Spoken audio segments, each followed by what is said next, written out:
Okay, so let me explain here. Obviously, my last video, I explained how I feel like a lot of what happened here was due to some type of hydrolock or something of the sort with coolant leaking into the cylinders. And though that was my theory, I want to be clear that I am not 100% definite that's what happened. So, a lot of people were like, well, do you see any staining or anything like that in the cylinders? Usually that's what happens when coolant leaks in there. I'm not exactly sure what it is that I would be looking for. Also, you can see that there is some corrosion around the tops of actually it's around all of them. So I don't know if that's related to anything or not, because I know the coolant can be corrosive as well, and I noticed that there is some corrosion around the tops of each of these bores. So maybe there was some coolant, maybe not through the head gas, but maybe, I don't know, somewhere along the way, maybe there was some coolant leaking in. I don't know. If it wasn't for the overflow tank having this buildup in it like it does, which generally is a telltale sign of, exhaust gases present in the cooling system. Furthermore, the injectors also have a weird color to the middle two cylinders. Here's one, I think this was cylinder 4, it's black. This was cylinder 1, and it was also black. I had wiped it off. Here's cylinders 2 and 3, and you can see they have like this orangish crud on them that's all flaked up on there. It's almost like a dusty, look, I can see that, like a dusty material. Look at that, flakes right off. And that to me looks like dried coolant. And so with this one as well, I also wiped this one off a little bit, but you can still see it. So there's a little bit of other evidence suggesting coolant intrusion. If it wasn't for that, I really probably wouldn't have stuck my guns to that theory, unless that was also a problem, but not the problem that caused the engine to fail. So now there's that going through my mind. A few comments suggested that this was pre-ignition. Doing some research is also very possible. Why it happened, I still don't know. Like I said, that day the air was very, very hot and the car was sitting and idling in 100+ degree temperature for probably about 10 minutes. Prior to me, driving away and then moments after leaving where I was, having this happen. So, I knew things in there were really, really hot. But with that said, comes the question of what caused, that pre-ignition, because the knock sensors are supposed to pull back timing to prevent that.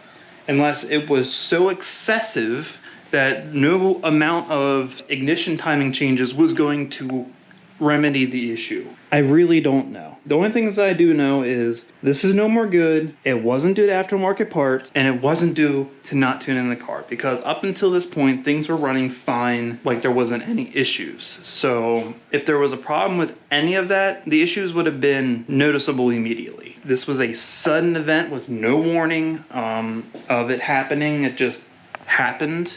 I double checked all of the rods. I've consolidated a lot of this stuff. I'm trying to clean up, like parts I'm not keeping, parts I am keeping. I ain't keeping these, but I just want to keep them close by, so I can look at them. And, looking at all of the intact pistons and rods, they don't look bad. But what I have noticed is not only was number 3 rod bent, but if we go and look at number 2, you can see number 2 is also bent. Right up there. Also looking at number 2, come over here in better light. You can see that the bottom ring land for the oil ring is shattered here, and there is a crack right here going along the skirt of the piston. This way, it's going right across there. See if you can see it. Yeah. So this piston was going to fail in the same way number 3 did. And if you look down in the piston itself, there's not much material there on the skirt. It's very, very thin. So it doesn't take much to make this very unhappy. So even if it was the slightest bit of pre-ignition. These pistons are so thinly casted that it didn't take much, and you know, this is just crazy. To mangle up these steel rings like that and to press it in like that, it takes a lot of force and a lot of pressure. So if there was some type of pre-ignition in this cylinder due to excessive combustion temperature, that very well could also be a cause. So like I said, I think there has been multiple things going on here, but I think that is also probably a very high contributing factor as well. Not just coolant intrusion. You know, something I actually thought about while going over this is if you look that the crank actually spins really freely still. I mean, I can just take it and just get it going with my hand and it will spin pretty freely. So perhaps the bottom end isn't completely as tweaked as I thought. And the fact that the bore of this took all the damage instead of just completely failing and sending a rod through the side like a lot of other Ecoboost engines do. So perhaps that these blocks, these RS-based blocks, are a bit stronger than the average Ecoboost. I think that might be a good indication because the type of pressures it takes to do this kind of damage like this, you need a pretty strong block to handle that. And if it wasn't for that piston failing, the block is perfectly fine. Even though the cylinder walls are a little thin, maybe these are pretty strong and can handle a good amount of power, as long as you don't do that. With that said, though, whatever I replace this with likely won't be another RS block. I still haven't figured out what I'm doing there. I'm still contemplating my options. So that leaves me with the question is, how do I fix it? Which way do I go about it? Do I spend the extra money to get a built short block, and you know, that way I can reuse the cylinder head and everything, and I still have to check the turbo. I have yet to tear that apart and see if it is even in salvageable condition. But actually the exhaust wheel don't look too bad, so I feel like the turbo is perfectly reusable, and these turbos are also another big upgrade you get on these engines over a regular Ecoboost. Really, it's this and the cylinder head's worth a damn. Put this and the cylinder head on a built short block, have it tuned, and make a reliable 400 plus wheel horsepower. But then I'll be spending, you know, $4,000 to $5,000 that I don't have, and the only way I can either get that money is somehow financing it by borrowing the money, which I'm not in the financial position to do. As much as I didn't want to, I do have the Fiero up for sale, because wherever I borrow money from, it has to have to get paid back as soon as possible. So generally, whatever I get for the Fiero is likely going to be funding this repair.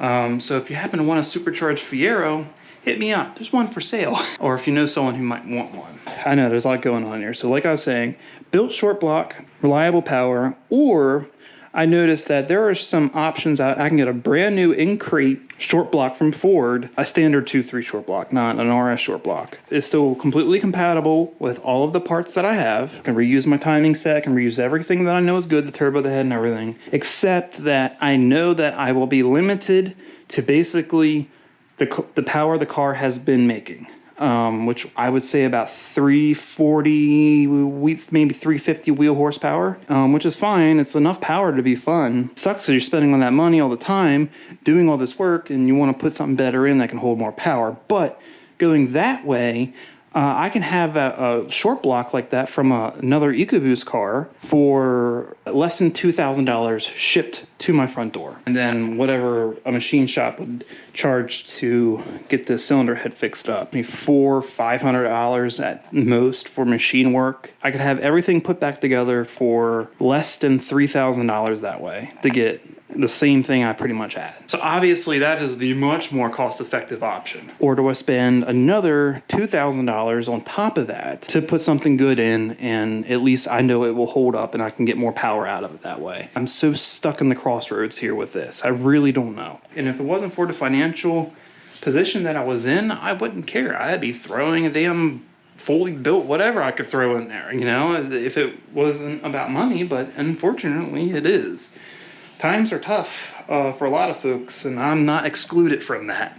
So I'm not sure really which way to go about this, but I wanted to make this video to kind of follow up with the last video and to give a little bit more light to the situation, kind of bring up multiple views of the potential issue, not just one that I had. But I don't know, but I'm still figuring things out. Regardless, I think I'm gonna have a little bit of fun here with some of the spare parts I have, and we're gonna make some fun videos with these that are gonna get some laughs and maybe some good views and help fund this nightmare. So keep a lookout for that. Like I said, I kind of just want to go over things I didn't mention in the last video to kind of clarify some of the gray areas in the whole situation here. So I think that's gonna wrap it up here for this video. If you like the video, please give it a thumbs up, share it with everyone you know if you want to see more content like this, and you haven't already, go ahead, subscribe to the channel, and keep a lookout for the next Karz Kreated video.